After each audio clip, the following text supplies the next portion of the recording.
So you go, on the face of it, if you didn't look into it, you would go, it's a lot of property. Probably got a point. Okay, well, how many residential dwellings are in Scotland? That number's 2.6 million. It's a very sort of short percentage. 33,000 into 2.6 million is tiny. Like, it's infinitesimal. Right, now go and look at the data for how many empty properties are in Scotland. So properties that are empty, what's that number relative to the 33,000? 88,000. So there's 88,000 empty properties based on the Scottish Government's own data. 88,000 into 33,000. Well, see, if you wanted to solve the housing crisis, if there was one, why don't you just go and deal with the empty properties? Yeah. So it doesn't, when you further scrutinise the government's argument, it doesn't make sense. And what you say to them is you say, look, can we have a conversation about this, because I've unearthed some of this data and it doesn't match up with your conclusions. The government stonewall you, they don't want to know because they haven't done their homework. Yeah. They've been found out, they've been rumbled. So the other side of it would be that there's party pads. So let's argue the side for the government and the party pads. So there's quiet, nice, residential areas that are picturesque. The wife is baking bread, the husband comes home from work, the children are playing and reading books, everything's picturesque. Yeah. It's happy families.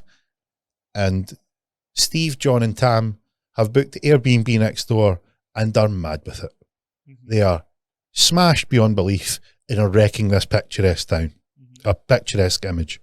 Is that true? Right. So given that we've identified the relative number of properties that are these Airbnb short-term let style accommodation are infinitesimal to the overall size of how many houses are in Scotland, we can say that everyone that's coming to a short-term let accommodation are treating as a party pad?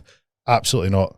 If you're running a correct business and you've got a good structure there and you're vetting the people that are going into the property, that's not happening. I'm all for one of getting properties compliant, getting all the right certificates, etc., making sure your business is run correctly.